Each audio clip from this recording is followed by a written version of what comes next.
So should we start? Yeah, let's go ahead and start. All right. Well,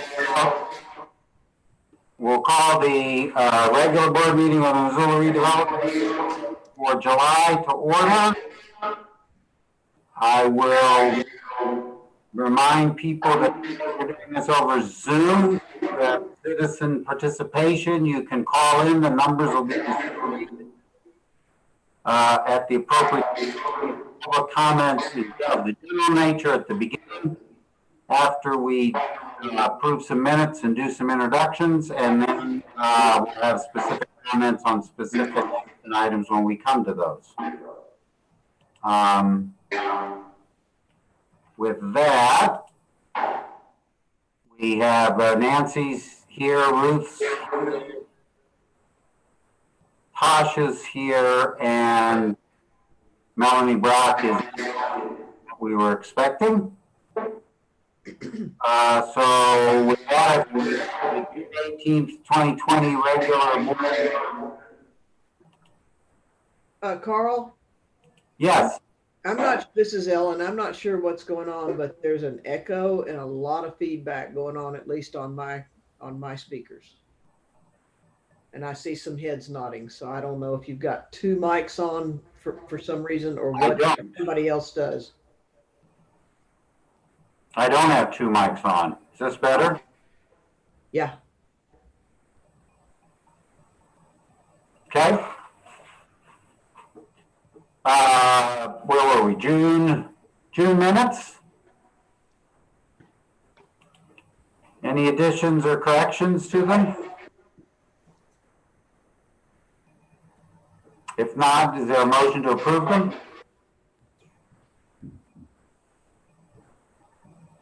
This is Ruth. I'll move to approve. Second? Someone? This is Nancy. I'll second the motion. Okay. Any other comments or anything? If not, all in favor say aye. Aye. Any opposed? That passed. Any public comments or announcements, matters that aren't on the action item?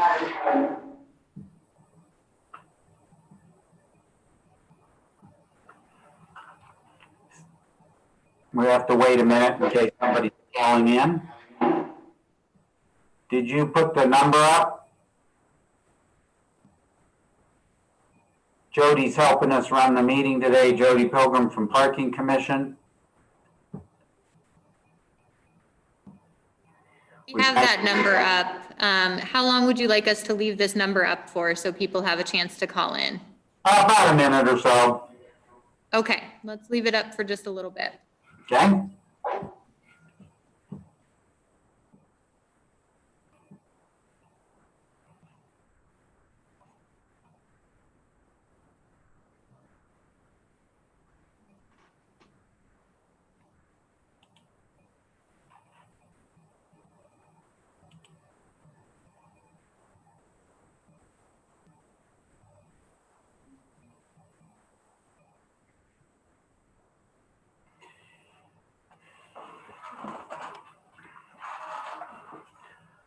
We're at about a minute and we don't have any call-ins yet.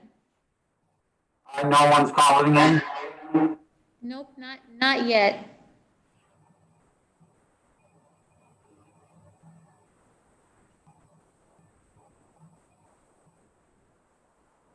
All right, let's take it down. We'll get back to business. All righty.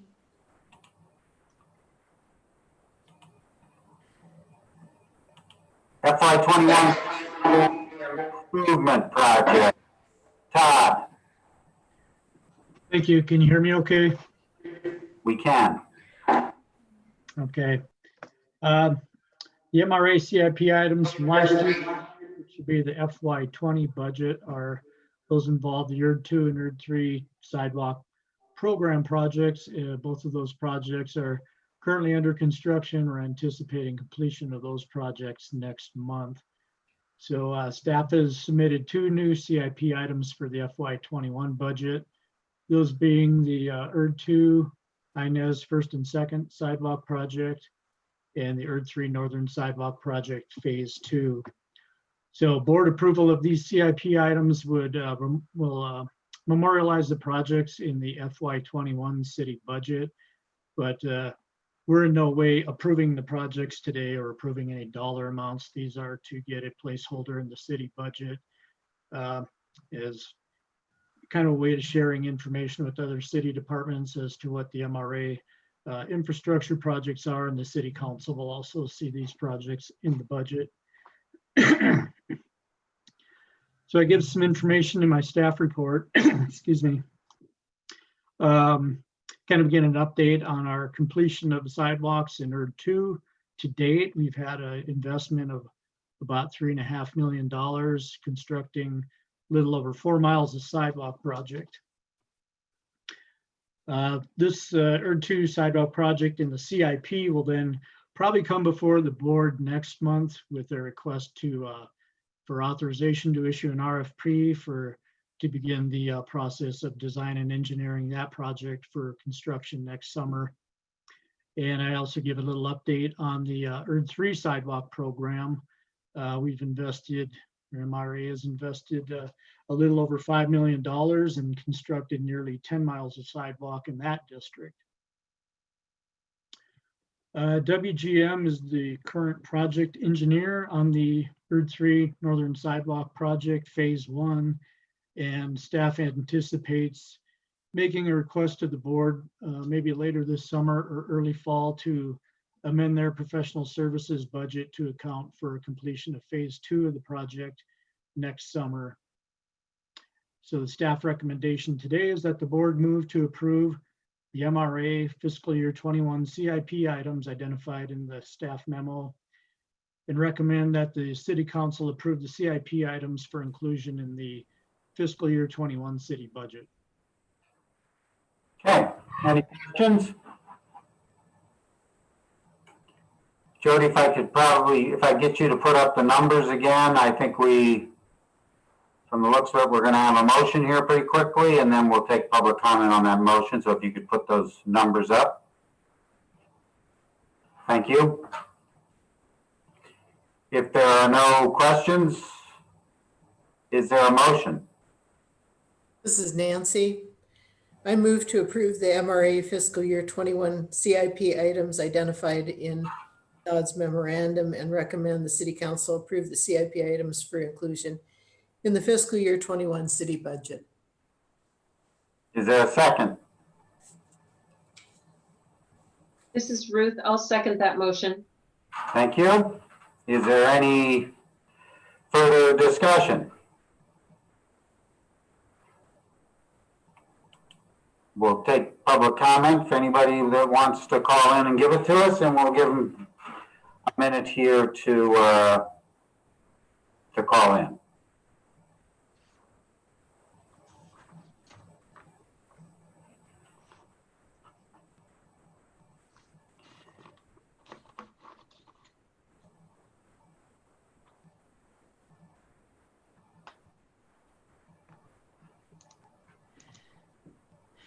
Jody, do anybody? Not getting any call-ins Okay. and we're about at a minute and a half that we've had it up on the screen. So you will pull those down so we can have the screen in front of us, and all in favor of the motion say aye. Aye. Aye. Any opposed? Tasha, you're on mute. Are you good with this?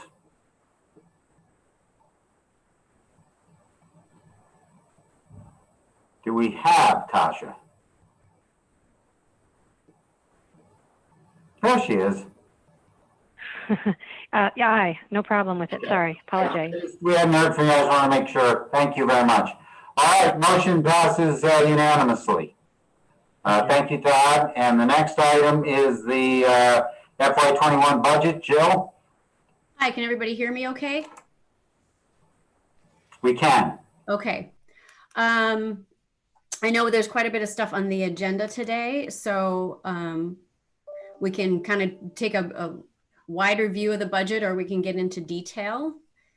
I'm going to share my screen right now. This is connected to your agenda. As you can see, this process usually involves us providing a preliminary budget to the city administration for inclusion in the city's budget. Our preliminary budget is based on revenue estimates from the prior year. We have backed those down. I usually use a 90% collections. So I'm using that as far as our collections from FY20 going in to try to estimate what our fund balance will be at the end of the year. And then I use prior year revenue estimates. And then we look at the projects that we anticipate being carried over as of June 30th. Any internal projects like the CIP projects that you've just approved, to add those into the budget. And then of course, any bonds or anything like that that we have in mind that we can kind of put in there.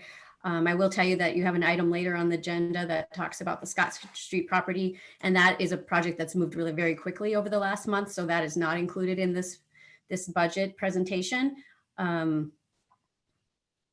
So when you look at that agenda item later on the agenda, then if that's something that does get approved by the board, then you can direct it to be included in the preliminary budget that's being presented to you. So Carl, I'll just take direction from you. Most of the board members, I think, are familiar seeing this format. We've looked at it before. Each of our funds has a sources and uses page. This is for Riverfront Triangle. The funds are in order, numerical order.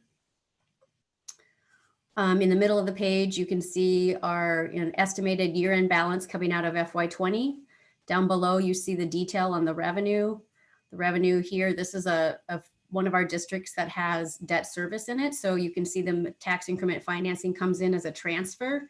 This bottom line here, the 541,990, and then we have a small amount of a payment in lieu from the Mountain Water acquisition. The next page is the revenue side, and there's not any projects anticipated in Riverfront Triangle for FY21 at this time. And you'll see the administrative transfer. That is a transfer that comes out of the other districts to help compensate Urban Renewal District 3, which is the district that pays for the personnel and the overall administrative budget for the agency. Moving along, we'll go to the clearing fund for North Reserve Scott Street up here. They do not, like I said, make sense chronologically by district. The funds are in a numerical order, so it kind of jumps around.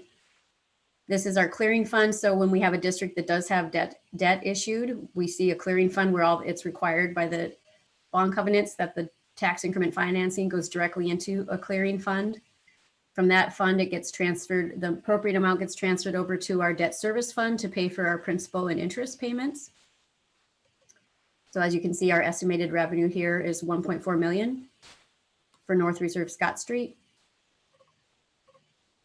And as you can see, the expenditure side of that, the amounts that are going to get transferred out for the two bonds that we have issued in North Reserve Scott Street District right now. And then the amount that's left to transfer to the district for development, 1.289 million. Next is our Front Street District. Estimated year-end balance as of June 30, 2020. Revenue down below. Again, you just seen that transfer in from our clearing account. Projects that we have in Front Street District. We do not have administrative transfer in Front Street District because that district has been and is still fairly tight as far as our tax increment revenue, and we have a lot of large projects that we've undertaken over the last few years. You can see there's a small amount left for the Levasseur Street project. We have $75,000 per year that we committed to the library construction. You've approved $25,000 for the Payne Library Block redevelopment. Looking at that, coming up with a plan. I have included both the Wren Hotel and the Union Block restoration project in there. As you can see, when we do that, it puts us down into a negative situation. So depending on where our revenues come in, and I know there's some flexibility in the timing of the reimbursement on those two projects. But I did want to put those in there so you could see where you were as far as anticipated fund balance. Hey, Jill. Yes.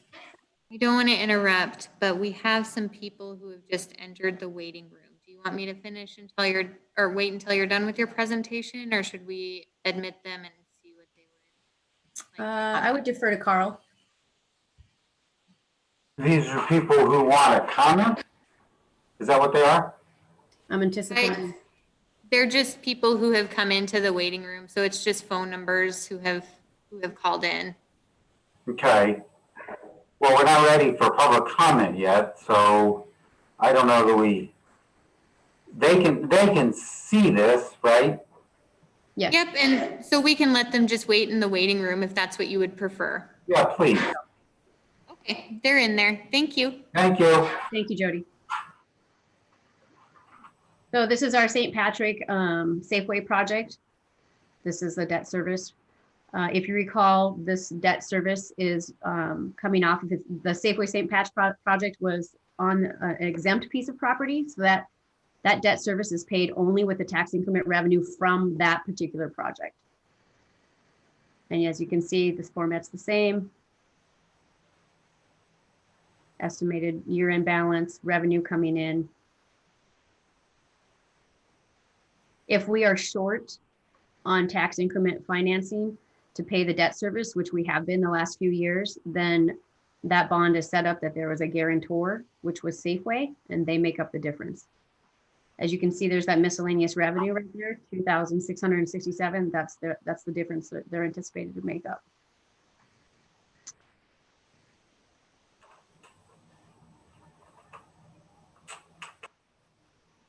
This is our Brownfields fund.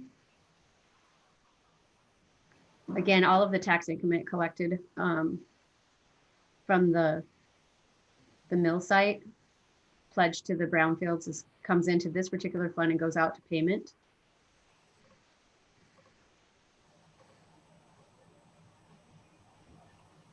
We have an interest, we're paying interest only until fiscal year 22, I believe. And any excess goes to the prepayment of principal. So there you're looking at your expenditure side.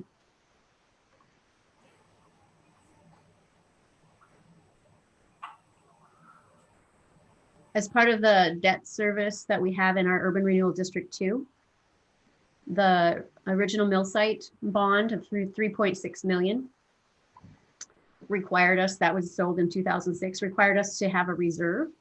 That was a publicly sold bond. And so this reserve account is then set up for that. We also have the Silver Park 5.7 million Series 2013 Silver Park, Wyoming Street, and the MRL Trestle. And so the required debt services in this fund for those.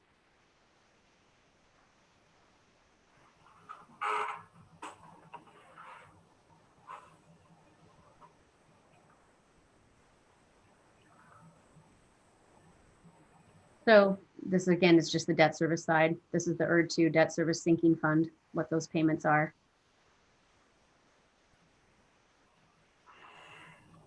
Again, these are in numerical order, so they don't really make sense. Here we have the clearing fund for ERD2, which again, all the tax increment collected for District 2 goes into the clearing fund. Debt service comes out first, and the remainder gets transferred over to our development fund. The remainder going over to the development fund is 2.8 million anticipated for fiscal year 21. This is our original Urban Renewal District, Urban Renewal District 1. We still have this one on the book. There's no activity that occurs in here, but there was some delinquent tax increment that needed to be collected. And so we have, over the years since this district has sunset, dispersed that appropriately per state law. So we have just a small amount that is in there right now. And probably we'll just anticipate closing that out, and you won't see that at some point. This is Urban Renewal District 2. Again, this is your sources and uses page. Revenues detailed down below. There's that 2.8 million transfer from our clearing account, net of debt service requirements. Here's our expenditures anticipated for District 2. We have 150,000 anticipated for administrative transfers. Again, that's moving it over to ERD 3, which is where all of our administrative expenses for the agency are paid from. These are the projects that have been carried over that were on your monthly budget reports. As such, we suspended the programs, the CCP, the CRLP, and FIP. Those were going to be just approved by the board on a per case basis.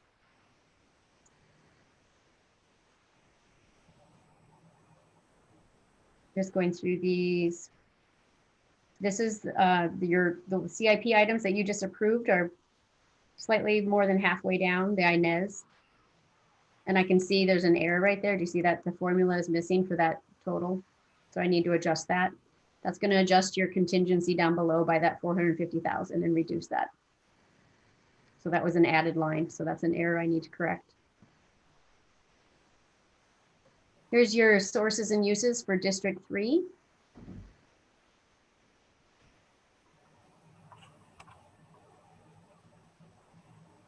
Revenue detail down below. Again, we have one bond that's been budgeted in District 3, and that is the approved bond for the trails and connections on the fairgrounds, that 1.155 million.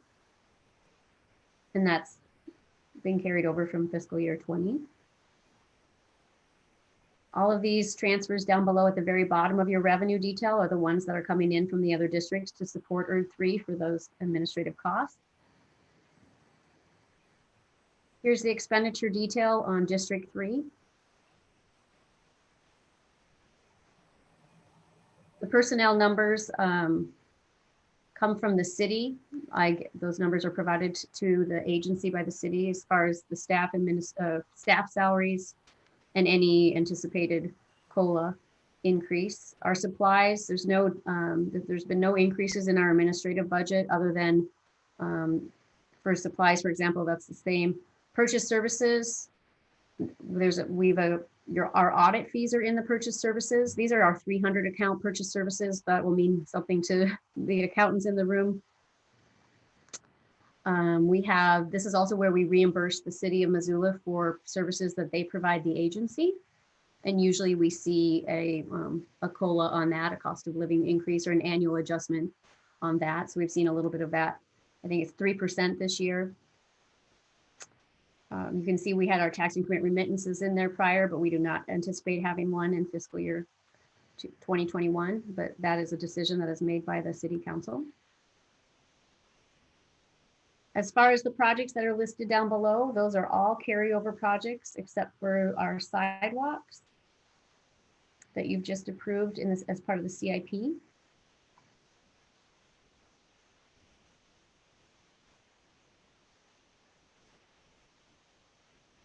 And then, of course, at the very bottom of those expenditure pages, you see you have your contingency numbers. Usually we have a larger amount of our contingency in our public works.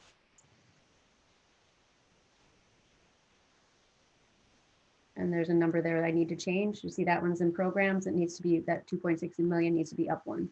So that's another adjustment I need to make. Here's our clearing fund for ERD 3. Again, there's all the bonds that we have in District 3 listed at the top. All of the increment that's coming in to the clearing account as required by our bond covenants. All of the transfers out to our debt service fund to pay the bond payments, and then the transfer, the 2.8 million into our development fund. Jump in and stop me if you have questions.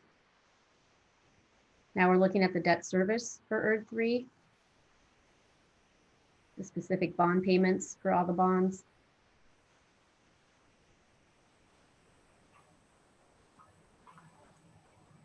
Here's our North Reserve Scott Street Debt Service Fund.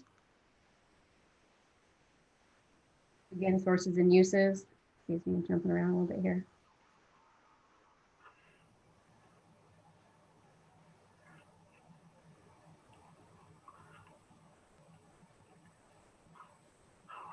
Here's the North Reserve Scott Street District itself. Our estimated year-end balance, 1.1 million. Revenue coming in down below, a small payment in lieu amount, and then the transfer from our debt service clearing account that's net of the debt service payments, 1.2 million.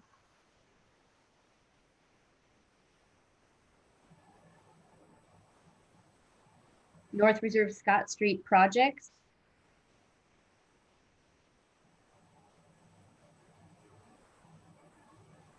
The most recent being the Villaggio that you approved. Otherwise, all of those are essentially carryover, or like the housing implementation, that was a 3-year commitment with a certain amount each year.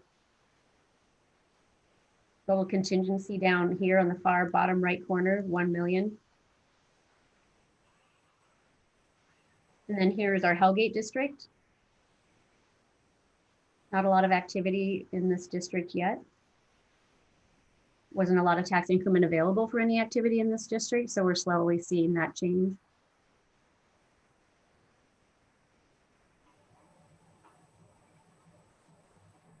The only thing we have budgeted in the Hellgate district at this time is just that administrative transfer to support the agency's expenses.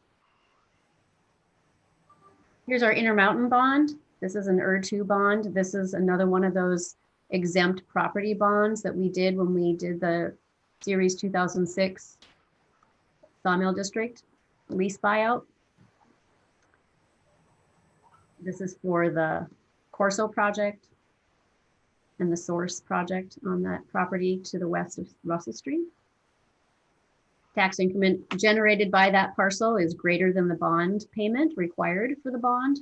And so the excess is deposited in District 2 for use for other redevelopment projects. Here's our Front Street clearing account.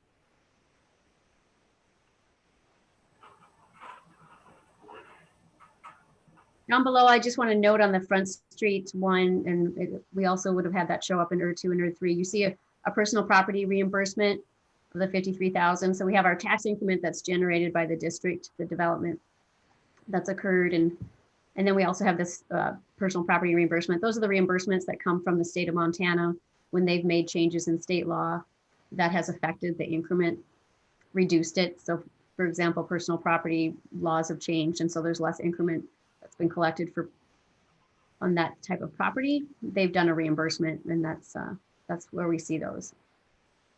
So you know what that is. Clearing account of, again, various amounts going out for the debt service that we have in that district.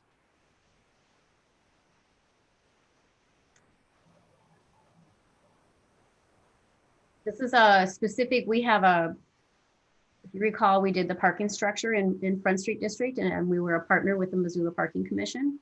And this is a fund specifically set up for what was required and as far as that bond covenant. And there was an amount that was required to provide coverage to help provide coverage for the overall bond. And so this is the account for that. A certain amount of tax increments called pledged tax increment we have to provide into that fund every year, and then transfer it over to the Parking Commission so they can make the bond payment.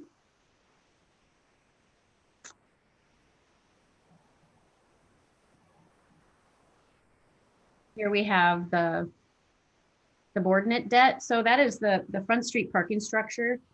Debt is structured in such a way that that is our primary debt in the district, and all other bonds are subordinate to that. So we have a separate account set up where the excess increment goes into that subordinate debt account. Again, this is just the expenditure side of all the debt service payments made out of Front Street District. Riverfront Triangle. We had the Stockman Bank bond in Riverfront Triangle last year. So now we have a clearing fund for this district. And this is what you're looking at. Riverfront Triangle Clearing District Clearing Fund. So this is our increment anticipated to come in for that district, the 636,000. Portion of it's going out for debt service, and the rest of it goes into our development district fund.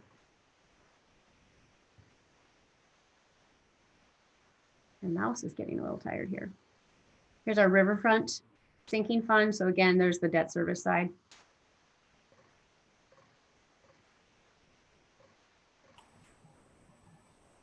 And that's it. Thank you, Jill. Questions? Nancy? Jill, I noticed that there were significant decreases in the contingency funds for public works compared to the previous year in all of the districts, I think, that have that contingency for public works. Is there a general explanation, or is each district different? I mean, for example, in looking at the North Reserve Street, the contingency for public works is approximately 1/2 of the amount that it was in the previous budget. So there's two possible explanations without looking at my prior year budget. What I usually do is, so if we had a recent project that we approved and there was money needed to be taken out, then that was allocated. So for example, the Villaggio, that took a lot of, what we would have had as far as to make that budget. If also could have been like last year, the North District may have ended up with a larger amount in public works versus like clearing and demolition category, or planning and management. Those are really the top 3 contingency categories that we use the most. But most of the time, Nancy, when a project comes in, the majority of the funds that are required end up being that public improvement category in general. And there's not really a rhyme or reason. I usually put the majority of for that reason, I usually put the majority of the contingency in the public improvements. It may have been that there was a larger amount last year, and this year I spread it out a little bit between clearing and demo and planning and management, because we're talking about the Scott Street property. So there might be additional money in that planning and management. And I may have been thinking that we needed to have that available in order to plan for that property. But on the back end, it doesn't make much difference, because when you approve a new project for me and I add that to the Rainbow report, to the monthly budgets, then I just reduce the contingency and we can move that around wherever it's needed. All right. The significant amount there is that in last year, the budget was 1.5 million. And this year, the 2021 budget lists an amount of 700,000, about 700,000. So that was significant to me, and thanks for your explanation. Other questions? Mm-hmm.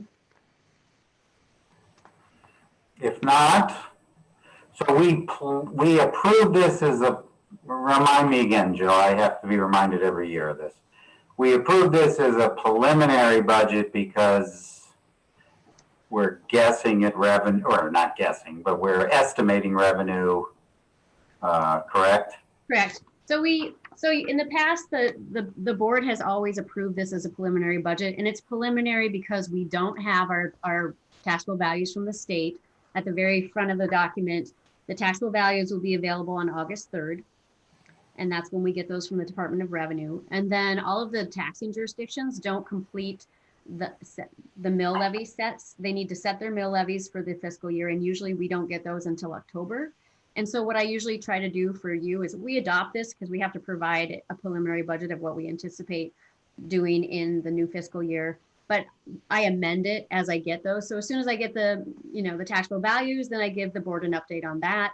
As soon as we get the mill levies, then we do a bigger update and we finalize it in October. But you also get those monthly updates at all of your board meetings of any changes in the project expenditures and of obviously anything that you've approved. Any questions on that? Jody probably put up the numbers, and I know I guess we have some people that may want to comment, but first, is there a motion to approve this preliminary budget with a couple of changes that Jill noted that she needs to make?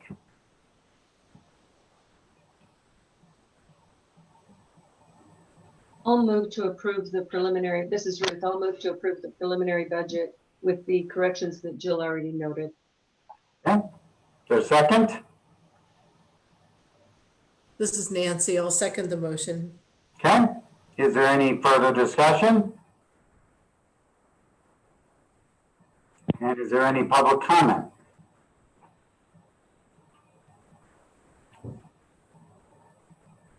I have one person in for public comment. It looks like it's Gwen Jones. I'm going to admit her now. Okay.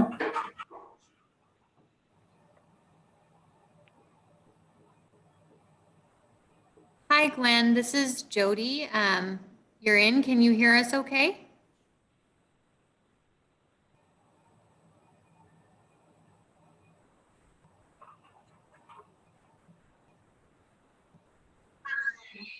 Hey, Gwen, are you able to hear us okay?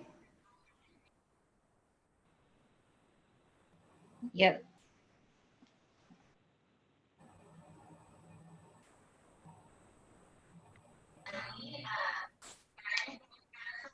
Yes, I can hear you, and I am just observing the meeting. I don't have public comment. Thank you so much.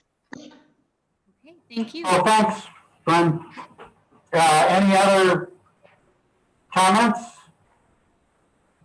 So Carl, I don't have anyone else in the waiting room at this time. I do have the numbers up on the screen. If we want to wait for just a few more Yeah, seconds. Okay. if we could, please.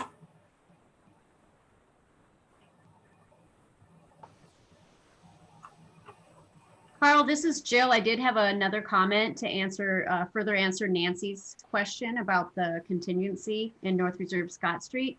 That'd be And great. it is a factor of the Villaggio project that was just approved. If you look at the Rainbow report attached to the agenda, that project's been added for that June Right. report. And as if you scroll down, you can see, I'm not sharing my screen right now. I could do that.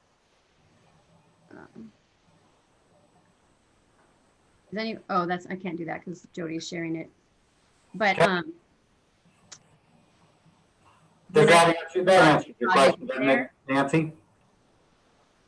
I do have the Rainbow report, and I do see that the Villaggio is added to that report. right, and so then you can see on the contingency side, we had 1.7 million last year in contingency, and it completely wiped that out, and we ended up with a negative 386,000. We obviously knew that that project wasn't going to be completed by June 30th of FY20. So now so that's why you see there's a much lower contingency number in FY21 because of the Villaggio project being approved. Right, and the new Scott Street project purchase may affect that if the MRA board approves that project. Correct. Okay, do you have anybody waiting to comment, Jody? Nope, we don't have any public comments. Would you like me to move the numbers down? Would you please? And Thank you. thank you very much. Is there anything else from anybody before we vote? If not, all in favor of the motion, say aye. Aye. Aye. Aye. Any opposed? Motion passes unanimously. Scott Street property purchase. Ellen. Okay, I'm gonna try a grand experiment and see if I can share my screen one more time. And there it is. Can you see the PowerPoint? We can. Sweet. Now I got to figure out how to make it work because it did not come up on my main screen.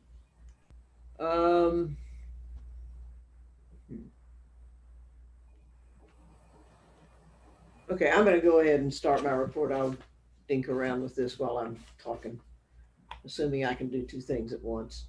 You might remember that we came to you in January of this year with the prospect of the city being able to purchase this 19 plus acres, which fronts Scott Street as part of the old White Pine wood manufacturing and treatment facility.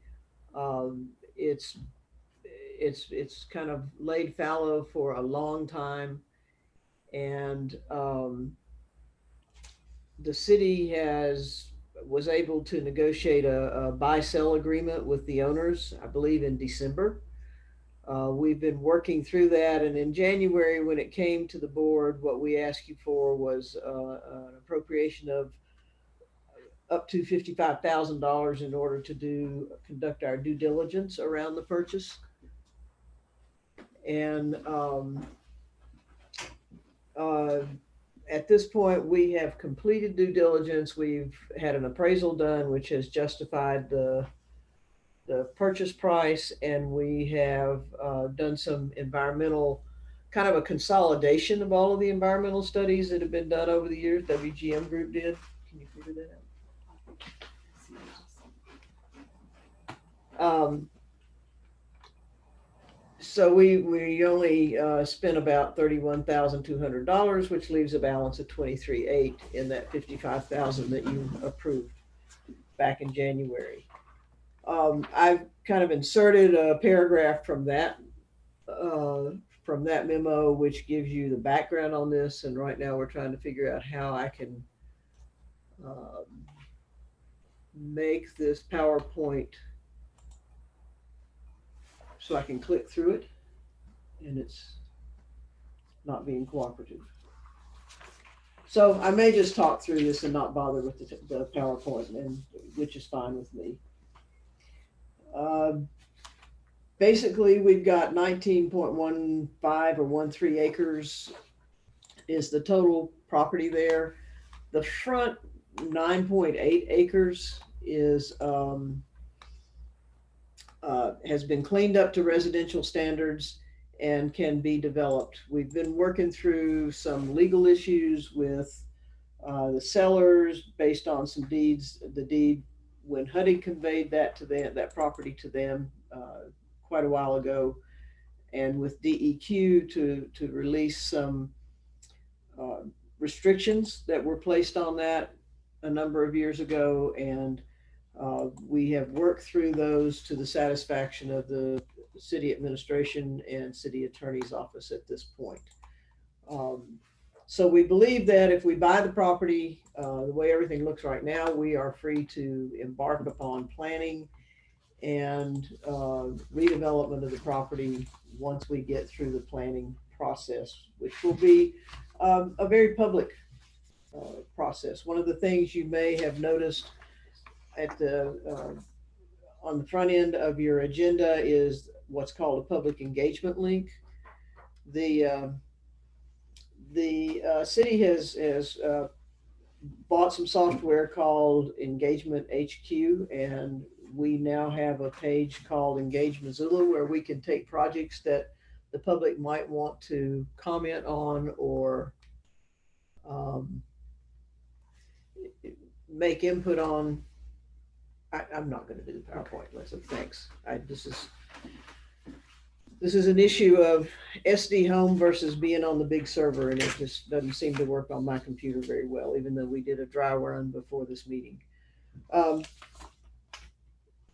So anyway, we believe that we're going to be able to move forward very quickly with the public process. We've got this Engage Missoula link that the public will be able to go to, particularly around the redevelopment efforts that we're looking at, and trying to formalize and bring to a place where we're ready to issue an RFQ for potential partners. There may be a number of different forms, as we talked about back in January. There may be a number of different forms that this redevelopment can take. It could be a public-private partnership with MRA or some other department within the city and a private developer. It could be a private developer and a nonprofit. It could be public, private, and nonprofit.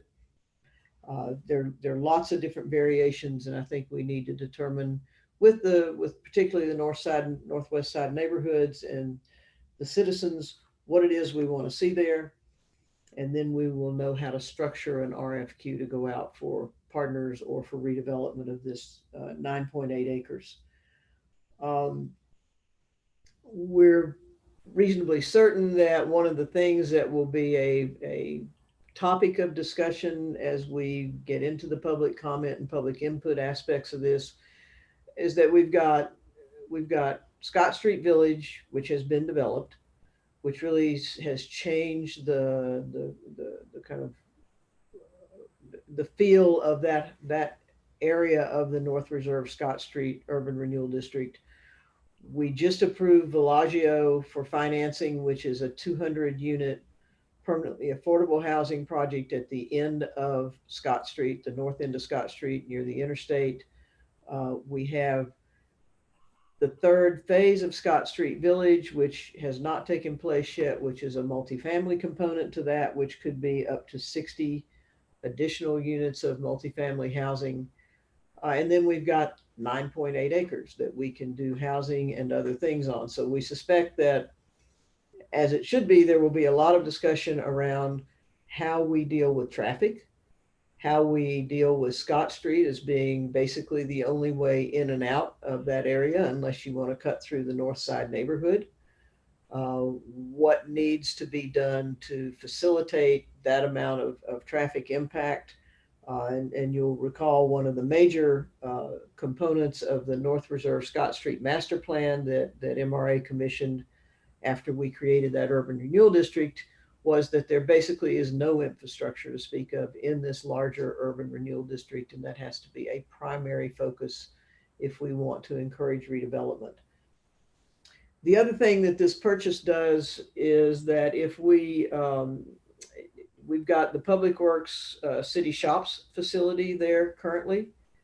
It is separated from another large piece of acreage that the city owns to the north and to the east of the cemetery that's currently being used by basically Streets Department and some other public works and city departments for storage of materials.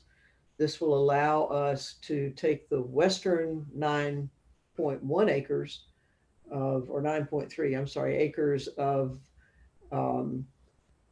this property and consolidate the city shops area into a public works compound, if you will. There's currently a strategic planning effort in progress that will create a public works facility master plan that will talk about how that larger piece might be used efficiently.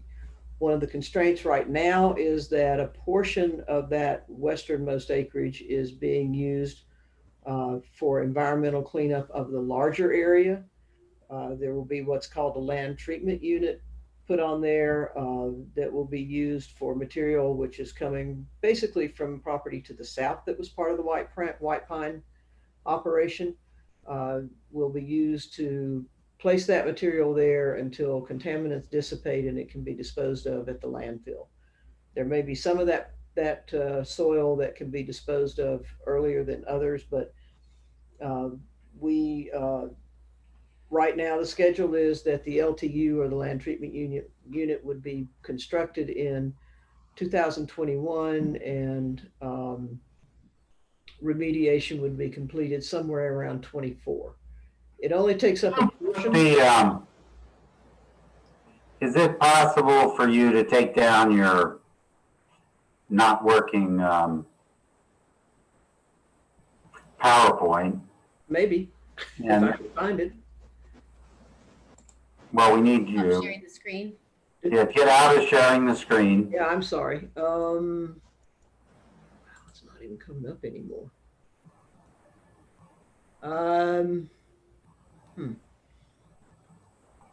My whole, There we go. there we go. Now, is it possible to put up the air photo and for you to show us these places? I could share my screen and we could do it, I think. If you want to do that, that might be helpful. This is really difficult having to bounce between two servers, and some stuff works on one and other stuff works on I'll the do other. it. This is Jill. Okay. I'll do it. Thank you. 1 second. I apologize. We thought we had this working before, but. Okay. All right, can you see my cursor?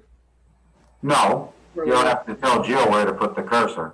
Well, it's basically labeled. You've got the city shops, you've got the Scott Street property, Scott Street LLP, and then the property just to the north of that and east of the cemetery is where the city is currently storing materials, and that area will be able to be consolidated down onto the back half of the Scott Street property once purchased, consolidated with what's going on at city shops, and will free up that acreage to the north and east of the cemetery, to the north of the city shops and east of the cemetery for redevelopment.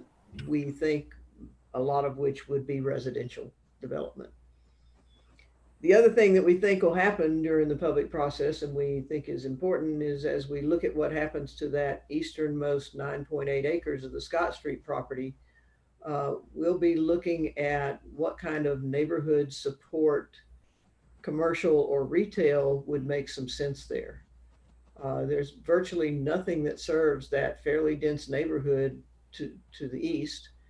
We're developing some residential density certainly within the new urban renewal district, and to be able to put some neighborhood services there would certainly be of benefit. So I think that'll be part of what will be discussed during the public process.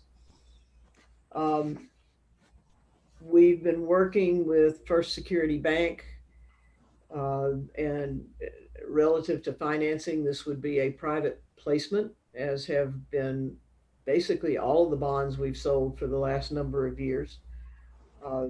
They've given us what we think, and our financial advisors, Baker Tilly, formerly Springstead, have just determined are very good terms for this. The local loan committee met last week and approved these terms. We've got part of this bond will be taxable and part of it will be tax exempt.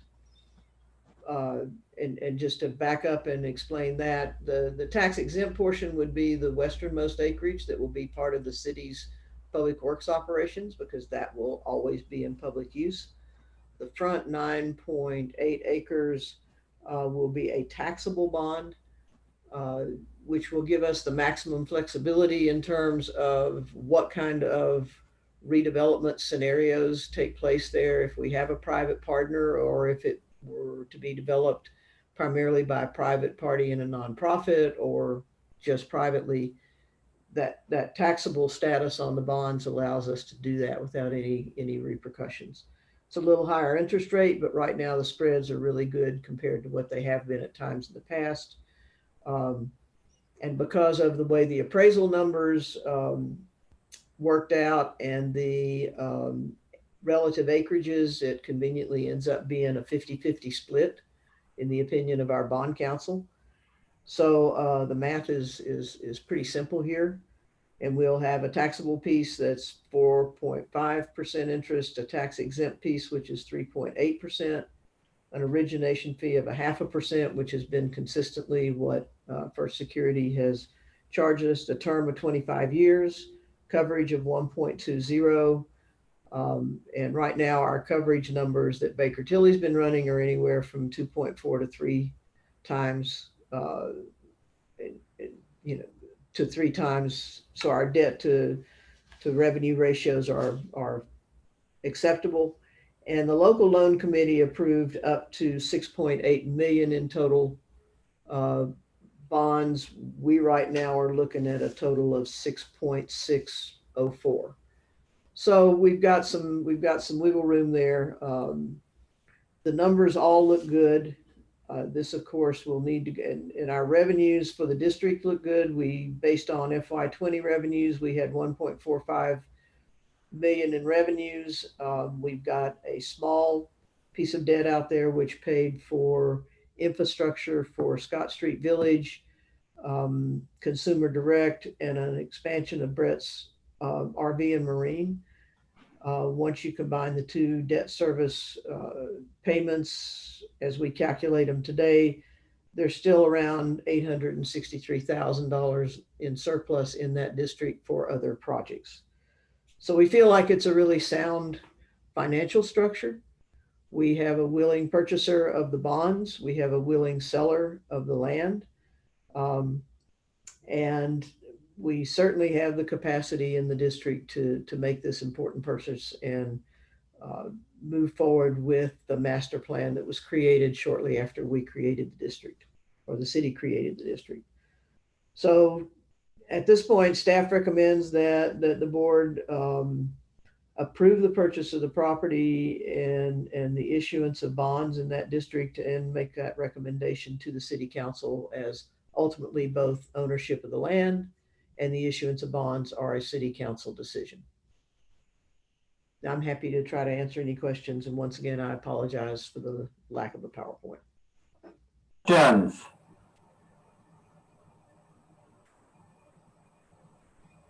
So, Ellen, I have a question. Exactly where are we on the cleanup? The front 9.8 acres has been cleaned up, and there is a record of decision on that. As I understand it, 9, do you mean the north? Is that north, or what that's are you the eastern 9.8 acres, which fronts on Scott Street. Okay. And does that include the Scott Street LLP property on this? That is the front 9.8 acres of the Scott Street LLP property. Okay. A little over half of that rectangle. So that's been cleaned up to residential standards, and there's a record, there's a rod on that. There's a record of decision from DEQ. The rear portion, as I understand it, has been cleaned up itself, but the land treatment unit, which is needed for other soils that are coming off of other parts of the larger white pine property, will be remediated on that back acreage. So it's a storage area that will have a liner that takes up, maybe a third or less of that back acreage. So the Public Works folks and Streets Department are confident that they can start using that property immediately, the portion that is not needed to complete the cleanup, and start moving materials off of where they're stored today. Which is, So does that, so I'm confused. So does that become, how long is that a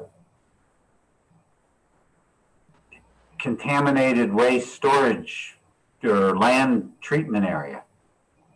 we think it'll be completed by 24. It will be constructed next year.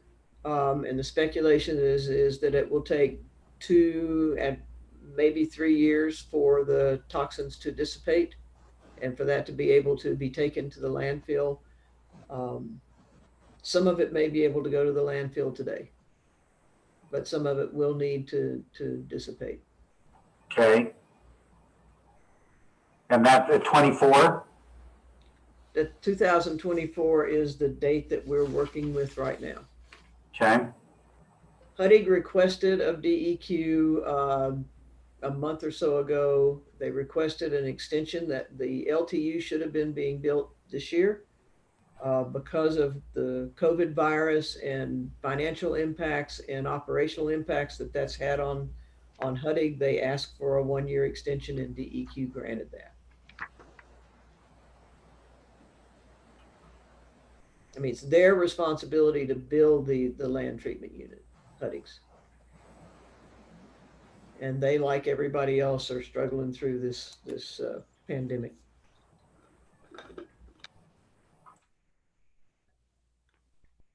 But that does not impact in any way the ability to develop the front almost 10 acres, what I call the front. It's the easternmost, the portion that has been cleaned up, that has the record of decision, and is cleaned up to residential standards.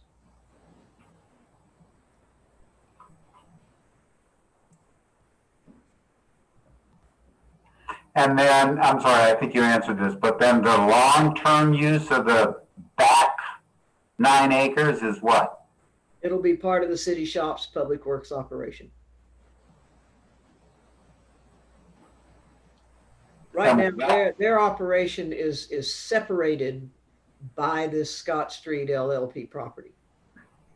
So they've got some things going on to the south of that, some things going on to the north of that. They will be able to move what they're doing to the north of this property we're looking at purchasing. They'll be able to move that down to the back half or the roughly of the property in question. And they can work around the land treatment unit to do that. Okay. So we may be in a position to be looking at redevelopment of another, I've forgotten, it may be 13 acres that we've got that is east of the cemetery and north of the Scott Street property. That kind of odd shaped piece that Jill's got her cursor on. But that's a few years, you know, that right now the concern is, do we buy the Scott Street property?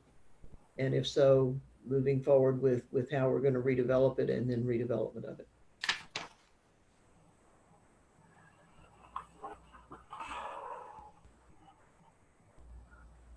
Okay. Other questions from anyone? Nancy, I see you. I don't see other people, but I see you have one. So,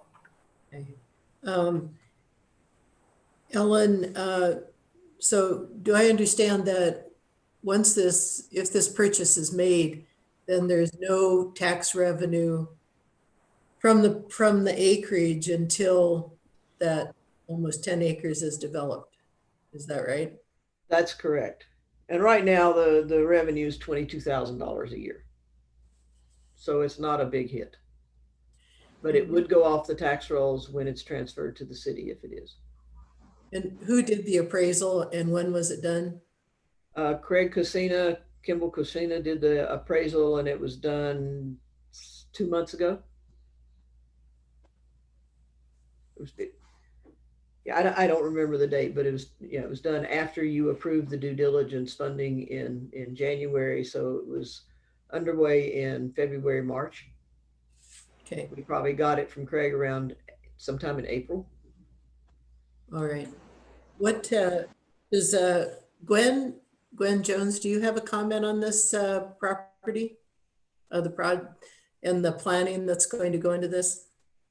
I do not have, this is Gwen Jones. I don't have a specific comment. I think this is a big project. It involves a lot of financing, and I'm gathering more information at this point, but I'm really just here to observe. I wanted to see what your discussion, where it went, what it evolved, what questions you asked. I think it's, you know, we have a very instrumental housing policy, so I see this connecting to a lot of the housing policy, but I'm not here to, don't have any specific questions at this point. Thank you though. Thank you. so run through the time frame here from. I mean, you've run through the time frame here for us. We approve it, then it goes to the city. City approves it. How long do you anticipate the public process taking place to decide the kind of development that the city and the neighbors want, and then how long of a long-term project is this before we start to see development? Carl, I think that, you know, the closing that's specified in the buy sale is August 14th. So if we purchase this property by the middle of August, we will need to determine how we want to go about conducting the public process and what kind of cost will be involved. So I can see this coming back to the board for approval of some funding to go through that public process. We went through an extensive public process during the creation, number one, of the North Reserve Scott Street Master Plan that we would certainly piggyback on and not try to duplicate or replicate. We have gone through a lengthy process in the development of our housing policy and the plan that the city has adopted. This certainly will build on that as well. So we've got a great foundation for this. I don't see the planning process being, when you do a downtown master plan, you're looking at 9 to 12 months. I don't see this being anything near that because we've already done lengthy processes to create the foundations for how this property would develop. I think we need to take public input. We need to involve particularly the North Side neighborhood and West Side neighborhood as well. And we need to involve stakeholders in the world of housing. But I think everybody's lined up and ready to do that. This has been something we've aspired to for a long time as a city, and we now have an opportunity to close the deal, if you will. So I could see us being ready to put out an RFP in less than a good bit less than a year, or an RFQ for developers.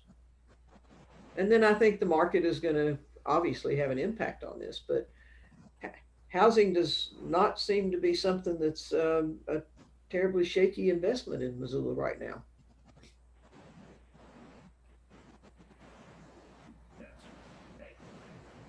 Okay. Carl, I just wonder if it's Peter Walker Keller. I wonder if I can comment when the time is appropriate. Sure. Sure, and I'll just add to what Ellen said. So I work for DJ&A and I do have a couple roles. I'm involved with the facilities master planning effort that Ellen referenced. I'm also involved with Mountain Line's facility master planning effort, and have been involved with that over the last year and a half or so. Mountain Line is currently on a 2-acre site. They are overflowing that site. They've been recognizing the need for a larger site for the last couple of years, probably much longer than that, but they've been actively working on it for the last 2 years. They need roughly a 10-acre site, could be a little bit less depending on what their adjacencies are, in order to accommodate their projected growth over the next 40 years. When we look across the city, this is their preferred site to be a part of this city's public works master planning effort.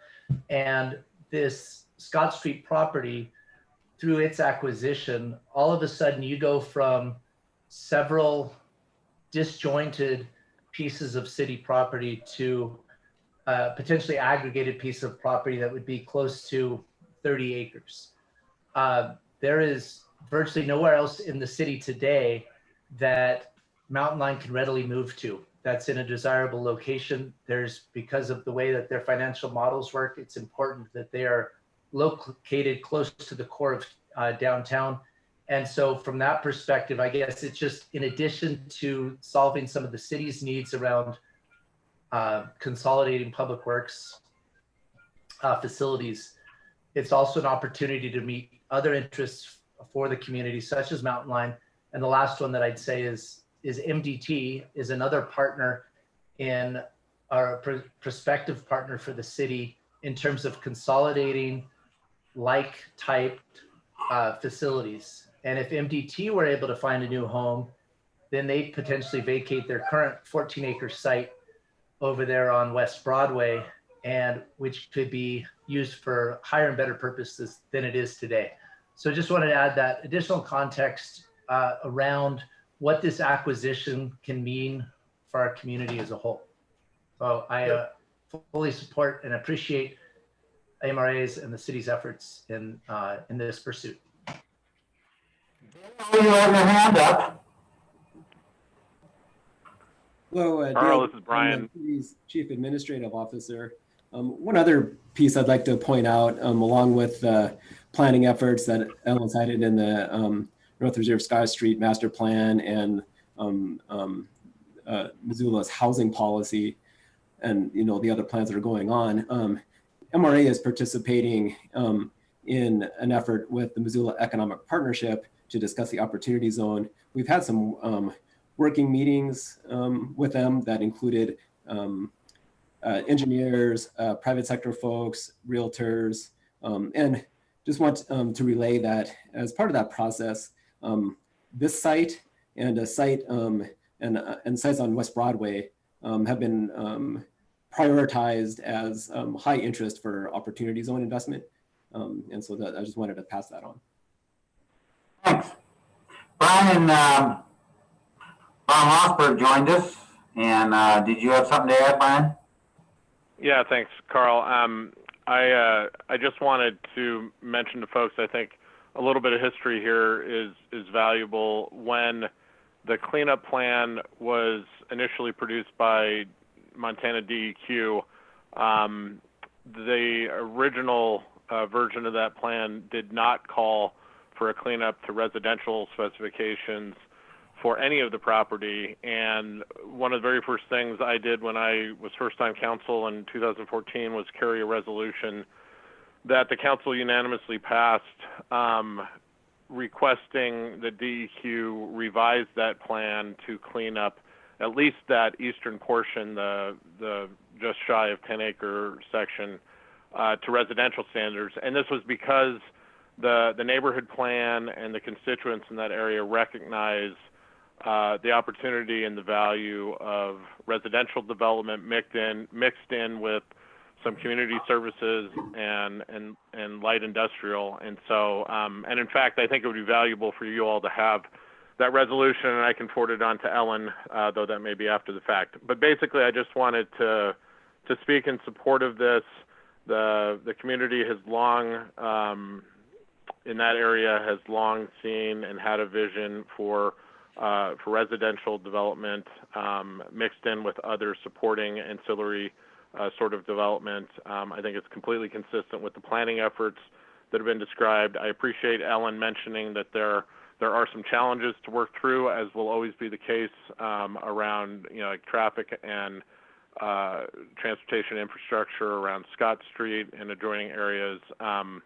But very supportive of this acquisition. I think it's very strategic for our housing needs in the city.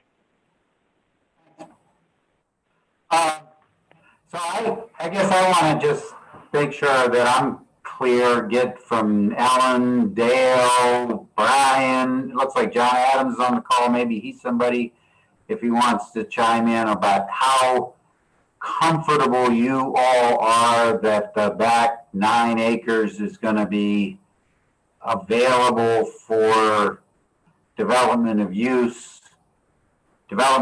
of something other than a abatement field for other polluted materials in a way that fits within the city's plans, or at a time that fits within the city's plans. Carl, this is Dale. I can take a first crack at that. And John Adams is on the phone. He is our brownfields coordinator and can provide a lot more specifics related to what's happened related to the cleanup and what we're looking at in the future. What I would say is that at the moment, the proposed land treatment unit doesn't impact the city's ability to use it the way we believe are identifying it today. So now, what we want to focus on in meeting our goals related to the urban renewal plan and our housing goals, what that back 9 acres that Ellen refers to, or the westernmost part, is it gives us the opportunity to consolidate our public works operations, our street operations in the short term. And that means essentially moving our materials piles there. That can happen with the land treatment unit. In fact, it will be more efficient because of that. And while we're developing our master plans and creating partnerships with potentially Mountain Line or other entities, that's going to take years to come to fruition. But we could immediately start using that land. We could immediately move off those acres on the other side of Rogers Street, and those could become prime for redevelopment. And John, I don't know if you want to add anything related to the cleanup specifically. I would just say that the record of decision calls for the LTU in there, and DEQ is hot to get it done. It's only because of COVID that installation of the LTU, the land treatment unit, was pushed off by a year. So really the only thing that could jeopardize completion and removal of the LTU is HUD insolvency. And there's no indication that we're at risk of that right now. But that's the only foreseeable risk, in my view, that would jeopardize installation and then deinstallation of the LTU in a pretty timely fashion. Okay. Carl, can I? Yeah, you bet, Brian. Yeah, it's a great question, and I appreciate you bringing it up. That was top of mind for myself and my colleague Heidi West when we had a discussion with the administration around this. And I think the short answer is those aren't considerations. Those aren't inconsequential sort of considerations, but I think we were both satisfied that they're solvable and sequenceable, if that makes any sense. Okay. Nancy, did you have something? Does the abatement aspect of the western section of this parcel, does that have to be shielded or screened in some manner from residential commercial development on the eastern part? Not in particular. They'll have fencing. They'll want to keep people out with fences, but there's no particular impact on neighboring areas. They try to keep LTUs away from residences. They'll try to keep it. That's why they have it in that southwest corner away from the existing Scott Street villages. But there's no particular problem associated with the LTU that would impact development adjacent. Thank you. Other questions? Jody, if you want to put the numbers up, I think I'm about to ask for a motion. So is there a motion to approve the staff recommendation?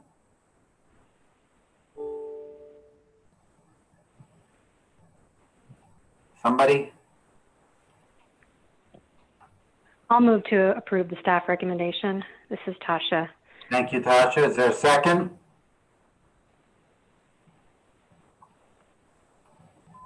This is Nancy? Ruth. I'll second. Okay, seconded it.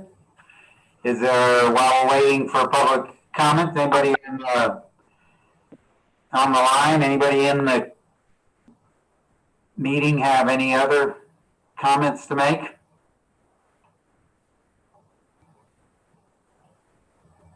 Carl, I don't show anyone calling in at this time. Okay, let's give it a, if we would please. It's a big commitment of resources. I realize that. Yes, Nancy. I'm going to vote in favor of the motion, but I also wanted to, and for the reasons that have been discussed, been part of this discussion, housing being the main one, and also that it is an opportunity not only for the city, but also for some needed services in that area. And it takes advantage of the MRA district and also the opportunity zone. I think that we need to, in voting for the motion, we need to do so, if you're voting in favor, with Jill's request that this figure be included in the preliminary budget. Right, that's a good point. I think the other point that I make and I'm voting for it is that we've had this discussion about the housing trust fund, which isn't, as you know, from our perspective, we're not really a trust fund, but I think this will be a significant commitment from this district into that fund as we moving forward. Do we have any comments? Jody, anybody want in? Still no one in the waiting room. All right. Okay. Let's take them down, get back to full screen, and all in favor of the motion, please say aye. Aye. Aye. Aye. Any opposed? None. The motion passes unanimously, and off we go to City Council with this one. Communication plan. Ellen. I'm sorry. I think that's me. Yes. Okay, sorry. I thought you said Todd. I- You're aware we came to the board at the last meeting with a report that the city communications office, in conjunction with a committee that was formed from various city departments, had completed an RFQ process looking for firms that could assist the various city departments and the city as a whole with public information needs, with communication needs in general. And what came out of that was submittals from, I think, 10 different firms, all of which had kind of different strengths and weaknesses, different aspects that they could bring to projects that we might have. Whether it be the creation of videos or some graphic assistance or just messaging assistance, or how we better communicate what we do and why we do it, and what the benefit is to the community. What I'm bringing to you today is a request to authorize the staff to select the most appropriate vendor, if you will, from this list that's been pre-selected or pre-qualified by the city, to assist MRA board and staff with how we message what we do. We have a lot of strengths on our staff.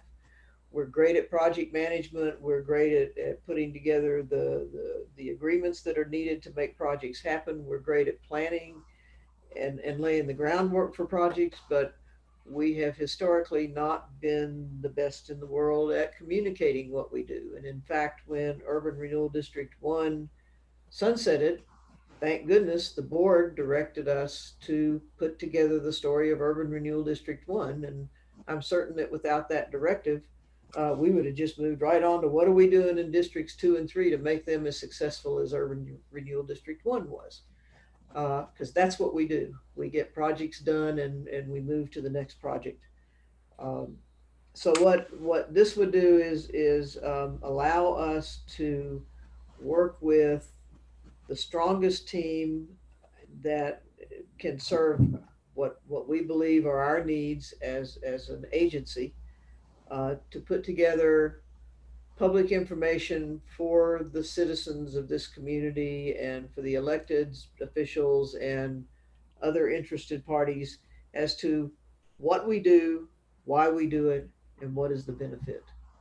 We have an extensive list that between Chris and I, we've put together of projects that TIF funds have either caused to happen or facilitated the occurrence of, if not in whole, that I think most people would have no idea. And when you read through that list, even board members go, wow, I didn't realize we did that 20 years ago. We've invested in affordable housing since the beginning of this agency. Most people have no way of knowing that. So we need to tell the story, and we need help telling the story. Because that's not who I am, and I don't think that's necessarily who our staff is. And frankly, we've got plenty to do to keep us busy at this point. So what I'm requesting here is that the board authorize or direct the staff to select the best communications firm in the city's pre-qualified pool and bring back a scope of services and a fee structure to craft those tools that we think we need. And I think that will involve, well, I know that will involve working with the board, with the staff, with the city administration, and with other interested parties to understand what that message should be, what we need to address, and how it should be crafted. Questions? Nancy? How do you see the whatever agency is chosen working with the board? Would MRA assign a contact person, or obviously the agency would have to be able to talk to all staff members depending on projects, but what is the coordination between, what do you see as the coordination between the board and whatever agency MRA hires? I guess my guess is that whoever we hire will actually reach out to board members as individuals. You've been on the board for varying lengths of time. You have varying levels of experience and varying types of experiences being board members.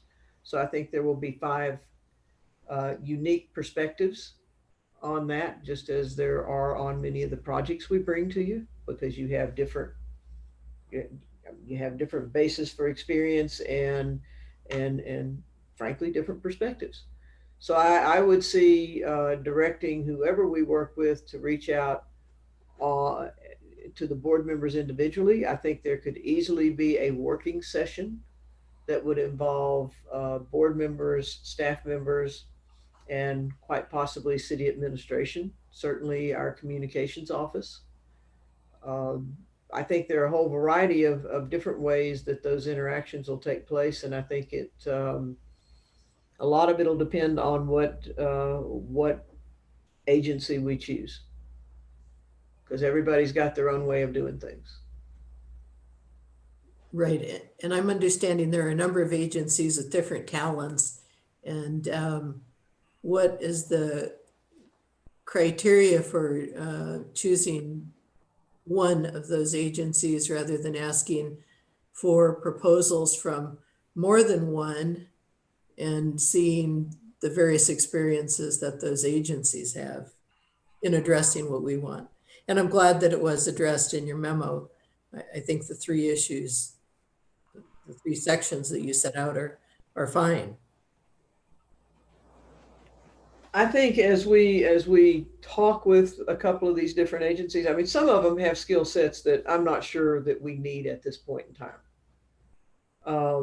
Others definitely have skill sets that we need. We have some on this list that we have worked with previously who understand MRA and what TIF is and what TIF does better than some of the other ones will. So I think we'll probably meet with a couple of those that are most familiar with what we do and most appropriate to what we think needs to be created here, and see what kind of ideas are out there and see who best seems to fit our needs. And I can see if it comes down to, say, let's say 3 firms that all are equally qualified. Maybe we put together a group that involves a board member or 2 and some staff members to do a series of interviews before we bring this back to the board. How do you see this being financed then? Because we'll have projects from different districts, or I guess the proposal for professional services may address this, but I'm wondering how the money, first of all, I don't have an idea of what the cost commitment is, but how would you see the charges being allocated among districts? Well, I guess the way I've thought about this is that it's an administrative expense.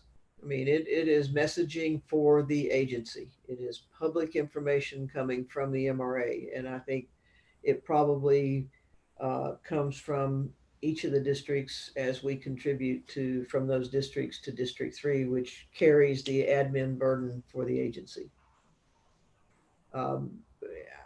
I'm not sure how else you would. It could be done proportioned on revenue from those districts. It could be done proportioned on projects in those districts. But I think the message that we're trying to send is important for every district. So I don't think there's a distinction there necessarily. So I think that's something that we'll work through with Jill in terms of how to split up the funding, okay, especially once we know what the order of magnitude is. Thank you. Other questions? So I just want to make sure that we're clear, I think, on what we're asking for here. I look at this as being what we've seen in the last few years is more interest in what we do, and on the part of the public and the press and the city council and all of the public. And so part of what we need to do is figure out how it is that we provide those people the information they want in a way that is usable to them. And we just, we get a lot of information. We get it in a way that's useful to us as we fulfill our statutory legal duties, but that may or may not be, and probably isn't, the way that it best communicates with people who want to know what it is we're doing on this housing project, or what it is we're doing on that particular issue, et cetera. And so I see this as an opportunity for us to do that fits in with what I understand to be a policy on the part of the city as a whole, that as more and more people are more and more interested in what the city does as the city grows and as what it does gets bigger, that the city as a whole is asking departments that are of great public interest to have a public information function.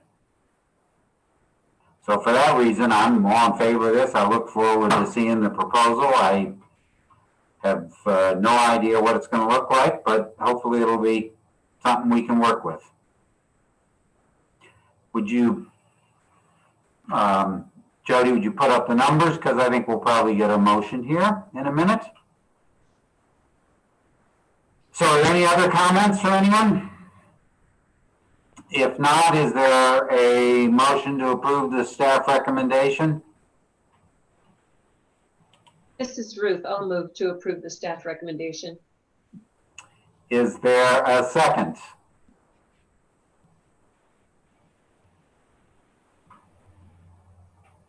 I'll second the motion. Thank you, Nancy.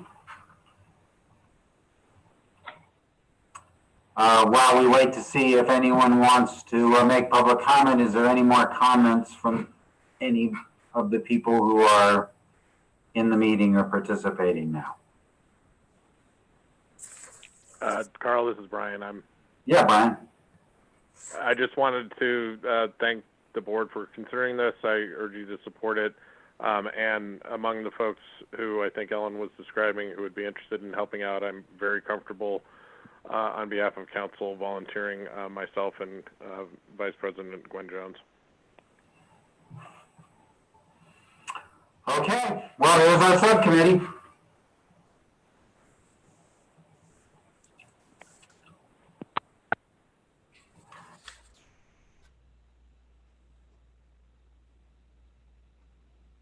Joe, do you want to give us a minute or so and then tell us if anyone's waiting? There's no one waiting so far, and we've had it up for about 1 minute at this point. There's no public comment on our public comment proposal, huh? Correct. Okay. Well, let's take her down and get back to the full screen. And all in favor of the motion, please say aye. Aye. Aye. Aye. Aye. Any opposed? None? Ellen, you got any idea when we're going to see this again?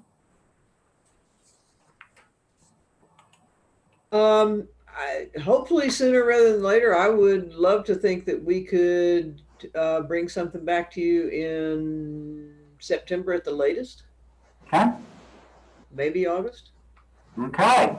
Depends on how quickly somebody rises to the top. All right. Well, keep us informed. Chris, you're up with a non-action item, sort of. Right. And this is to do a couple of things. First, the memo I sent out tried to create almost an abstract of about 15 years worth of work on the part of Old Sawmill District and before the MRP and the city, MRA, trying to create what is now a model redevelopment for the entire state, if not the Northwest, in terms of redeveloping former industrial land adjacent to a city core into a new neighborhood. Over that time, I think that the teamwork or teams that have been put together have created exactly what our intent was. I think the board has been fairly clear in more recent years that creating the base for redevelopment in that area was where the board was comfortable going. At this time, the Tech Campus A, which is affiliated with the underlying ownership, has put together an application, their initial application for assistance in a large project. I described in the memo there, an office project that would house ATG Cognizant, 2 buildings. And given the board's feelings in the past, as well as the administration, I attached a letter from the mayor to my memo. Staff needs some direction. If we're going to go further, actively support this and work through the application process, present it to the board, or whether we want to rest on where we have been as far as the past decisions on maintaining where we're at right now as far as involvement. So mainly this is a request for direction from the board, by the staff. That's all I've got. Okay. Hi, Ed.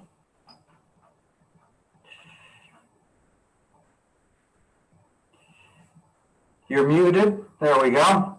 There we go. Hi, Carl. Thanks, Chris. It's nice to see some of you again. It's been a while. Before we get started, I'd like to introduce to you Bridget Baxter, whose name is on the screen. Hey, everyone. Bridget is a smarter, very active manager in almost everything we have going on here. And Leslie, my wife Leslie, and partner is here with us as well. Yeah, thanks, Chris. For those of you who have been with this over the long duration, it reminds me that we were having, or we're listening to conversations about White Pines about the same time that we were getting rolling, and these things just take a long time. We at one time were having conversations and development agreement discussions, negotiations that would have taken care of the streets and the gutters and the trees and the light posts and such out here. And then we ran into the buzzsaw of the early days of the last big recession. And it was essentially a handshake that, look, let's postpone all this and let's talk about it again on a building by building basis as we were actually able to develop and create tax increment. So over the last 5 years, we've been in construction. We were able to start construction soon after the DEQ gave us their blessing. In the last 6 months or so is the first time we've not been in construction. And we're now ready to embark on a project, an expansion for Cognizant that is the beginning of our tech campus. It's an exciting opportunity, and I'll share with you a little bit more about that as well. But of the overall streets, gutters, water, sewer, electricity need out here has been estimated to be about $8 million. And we're trying to we'd like to work with MRA on cutting that into pieces as we are able to put buildings together and get some help that way. And just as a matter of context, we just opened bids a couple days ago on these new buildings, and I'll share with you that costs came in dramatically higher than what anybody had estimated. And it puts even more burden now on being able to get some assistance for infrastructure. And I will also tell you that whatever assistance we get will be passed on directly to our tenants. So it's a combination of it's a cost sharing kind of a thing, but it's meant to help everybody. Most of the things that we worked with MMW and WGM on creating a list of what all believed to be eligible items. We don't necessarily assume that all of those would be supported, but nonetheless, we'd sure like your support to continue having discussions with Chris, with the MRA staff, and look at ways in which we can continue this project and continue into the next phases as we hope to be able to build it all out in the next few years. So we've been able to do about $75 million of development so far without any additional TIF financing, infrastructure needs. And, but it's now time that we break into the new ground across the street, which has no infrastructure and which is in desperate need of some help. So I appreciate all that's been said about us. I like to think that after we were able to put a lot of the rough edges and puzzle pieces together, that folks are pleased with what we've been able to do. And I can assure you that the two new buildings that are being worked on right now are very much a positive addition to the core of Missoula. So we're excited about that. We just ask for your support that we can take another chunk and continue to work on getting things done out here. Happy to answer any questions. Is there any more we can share?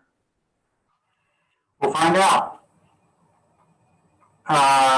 Chris, Ellen, anybody want to add anything? This is Ellen. I mean, I will just kind of reiterate what's been said a number of times over the last several years, is that the city has made, through MRA and the use of tax increment investment, a large investment in this 45 acres that has turned into Silver Park, the old sawmill district, and a pretty significant piece of infrastructure. We went for a number of years where we even had to suspend the sidewalk, the commitment to build all the sidewalks out in Urban Renewal District 2, because resources were tied up in the mill site or old sawmill district property. We're back to where we can start investing in other parts of that district now. And you've seen some of that investment over the last year or two. And I think that's an important consideration as we receive requests to further invest in this acreage south of the river. It's a great project. It's a great neighborhood that's being created. It's, you know, it's a project that's getting attention around the state, certainly, and in the Northwest. But there's also an equity question here. And you know, we have a large district that has a lot of needs, and we're in the process right now, as some of you know, of trying to prioritize how to spend our funding as this district winds down. And it is winding down pretty quickly. So that's my 2 cents worth.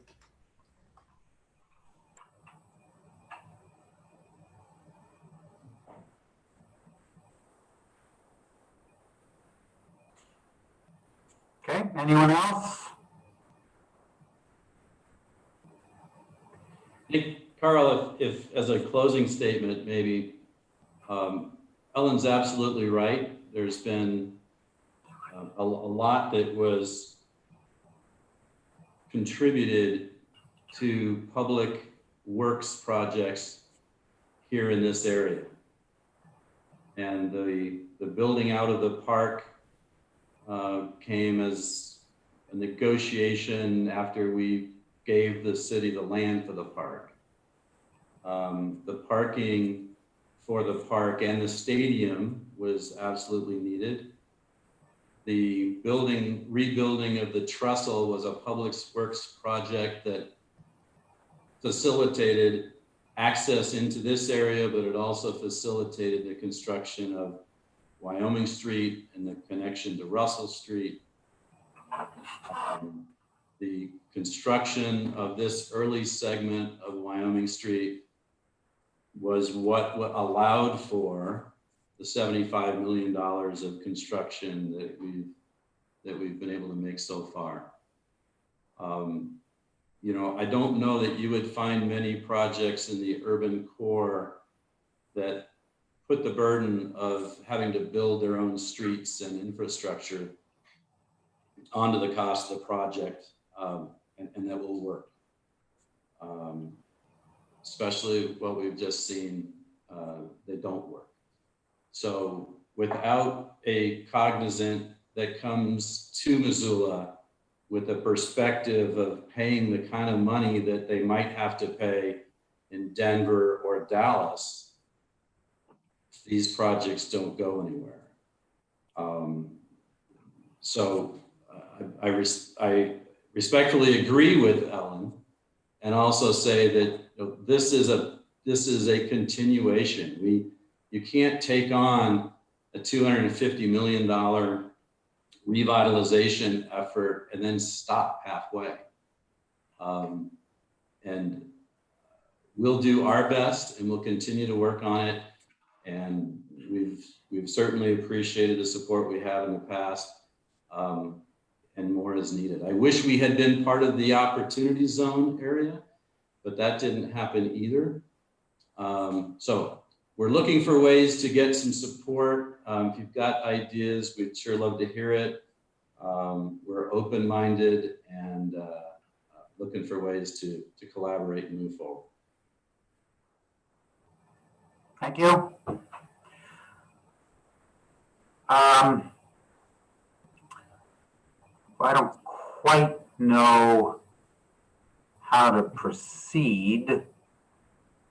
Maybe if we just hear from individual board members, is that a way to do it? This isn't really an action item. How's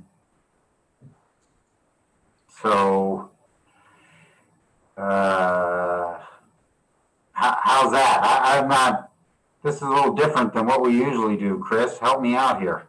I'm struggling. Well, I think that you know, we talked about how to present this to the board. This is the way it came up the easiest. There's really not anything to say yes or no, up or down, right in front of you, you know. So right. What we needed was a direction. You know, is this something that you feel strongly enough about that you want to hear more, to be able to be in a position to say yes or no? And we can move forward as a staff and make that happen. So it's mainly a direction. So I think the idea of you know, a discussion among the board members would be great, or at least getting an idea of what everybody's feelings are and whether you want to see this as an action item for next month. Well, I'll just start off by saying I would look at this very, very, very skeptically in light of the amount of money that we have into this part of town. Doesn't have anything to do with the project, doesn't have anything to do with the quality of the project, doesn't have anything to do with history. I mean, you know, Ed and I had these conversations years ago about undertaking this kind of development on a brownfield site in the middle of a recession. The fact that he's been able that he and Leslie and his partners have been able to work through all that, I think says an awful lot about the quality of the people involved with. But it's simply a matter of priorities and where we go from here with what's actually a little bit of time remaining and the other things that we look at have come up. It's just a question of being equitable and spreading the work around to other valuable projects in other parts of the district. So I can't sit here and say staff don't ever look at an application or anything, but I think I'd be very, very skeptical in terms of voting for more money into this part of town at this point in time in this district. That's my 2 cents. Nancy?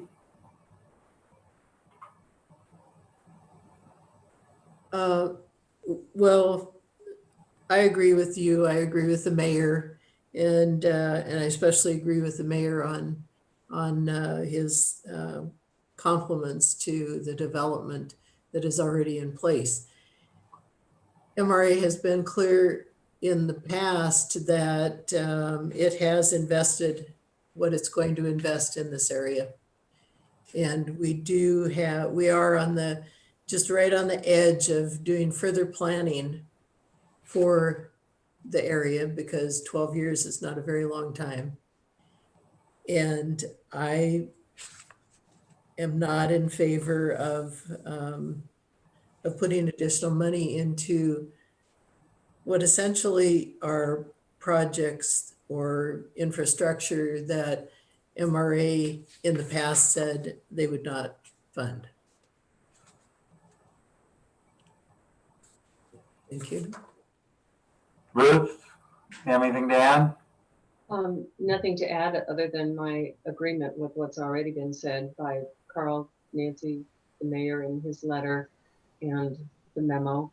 It's not that I'm opposed to seeing an application, but I think that there are a lot of other potential uses in that district, and I'd really like to see what happens there. Tasha?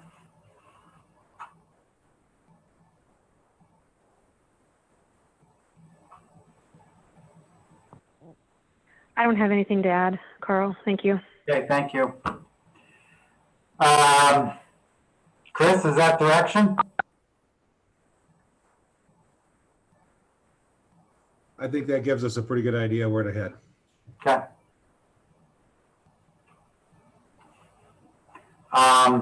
Anything else on this topic on the agenda then, folks?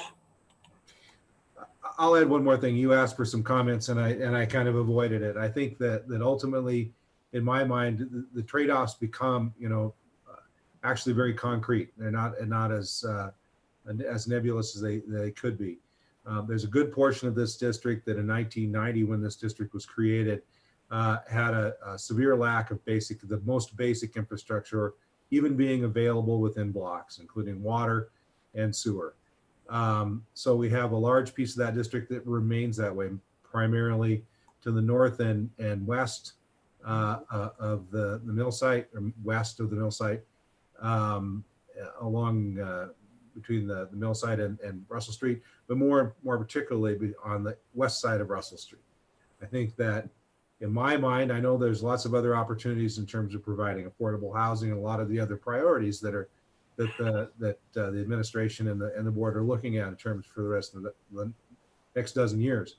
But all of those fall, in my personal opinion, if we cannot provide adequate water, sewer, storm drainage, and power and gas even being available in the area, in the already established main arterial streets.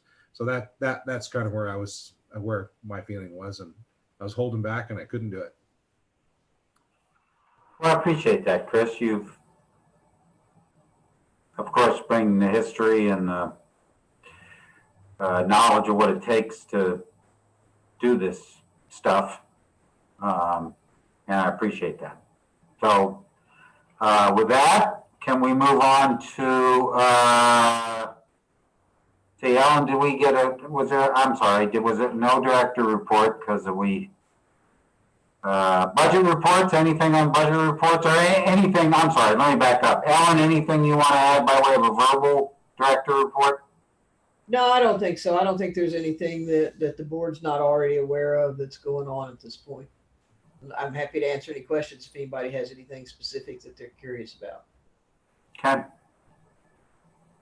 And then what about in the budget reports? Anything, any questions for Jill? Anything you want to call our attention to first?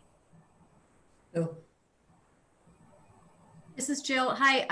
The only thing I want to call attention to on these budget reports is that, as you know, we have several expenses that come at the end of the year, and we maybe don't get the invoice until July. We also have 75 days of tax increment revenue that's accrued back to fiscal year 20. So what I usually provide is every month an updated version of these rainbow reports for FY20, so you can kind of see how those are closing out, both on the project end and the revenue side. And so you'll probably continue to see those, and then the new fiscal year also. Thank you. Any questions? All right. Any questions from anyone? Yep. We do actually, we do have one last thing, which is we have committee reports on here. And I do want to tell you that Nancy and I continue to meet with the mayor's office and some city council people, trying to sort of see if there is a coordinated long-term vision for what we do, making sure we're communicating well, et cetera. We've had productive meetings. We've had some things that we've talked about that are not quite ready for, not in need of a board action, but they've been, at least from my impression, very good use of time with the mayor and the mayor's staff and the housing person and Gwen and Ryan and Dale. And I think we've got another one coming up here at some point soon. Anything you want to add to that, Nancy? No, thanks. All right, anything else from anyone? Carl, I just want to say thanks for listening to us as a group. We'll check out now. Appreciate your time. Thank you. Nice to see you, Ed. Thank you. All right, anything else from anybody? If not, we're adjourned. Bye. Thank you, Jody and Leslie. Thank you, Jody. Together. Thanks, everybody.